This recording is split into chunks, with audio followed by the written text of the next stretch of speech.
Hello, Andrew Bell here. In this short video clip, we're going to look at the conclusions, the limitations, the recommendations and further work for master's dissertations. So 4 things we're going to look at. The conclusions chapter for your master's dissertation, talk about the limitations and what the difference is between the recommendations and further work. So first of all, let's look at the conclusions. And the most important thing in the conclusion chapter is there is nothing new here. You're just repeating what you've stated throughout the dissertation. So certainly nothing that's got citations, nothing that's referenced, no new material in the conclusions chapter.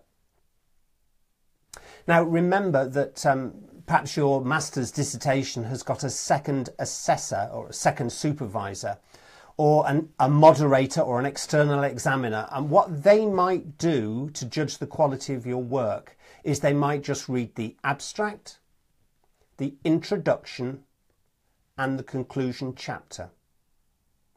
That should give them a good feel for the work. So I think it's really important that conclusion can stand by itself. So no new material. It's going to summarise the work that you've done.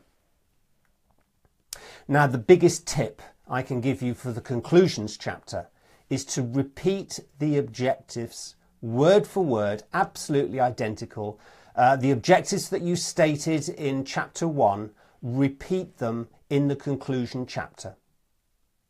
And what you're going to do in the conclusion chapter is you're going to tell me if that objective was fully met, partially met, or not met at all. It's okay not to meet an objective as long as you can talk about why the objective wasn't met.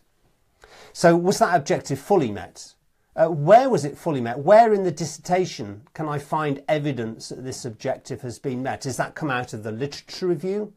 Was that stated in the research methodology chapter? Has that come out of the analysis of questionnaires? Has that come out of the discussion chapter? So for each objective, and remember I suggested that you may have 6 to 9 objectives in a separate video. For each objective, you might expand to become a paragraph or half a page explaining if the objective was met, how it was met, and where in the dissertation I can see that.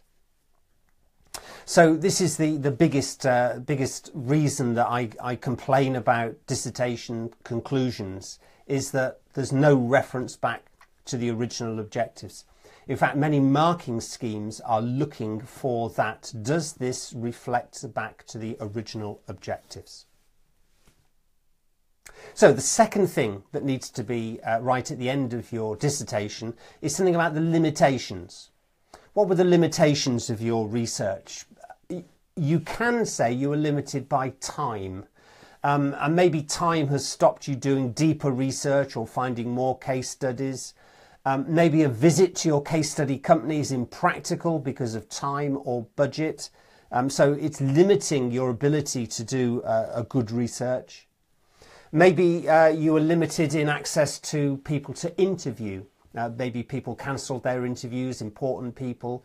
Maybe you didn't get enough questionnaire responses, and that is a limitation on your work.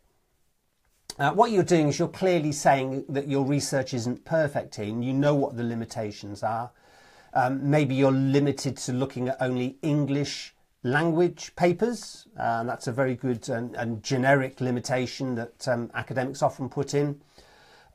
Maybe you're looking at a Western society, a Western culture, rather than an African or an Asian culture, and that's the viewpoint that's limiting your research.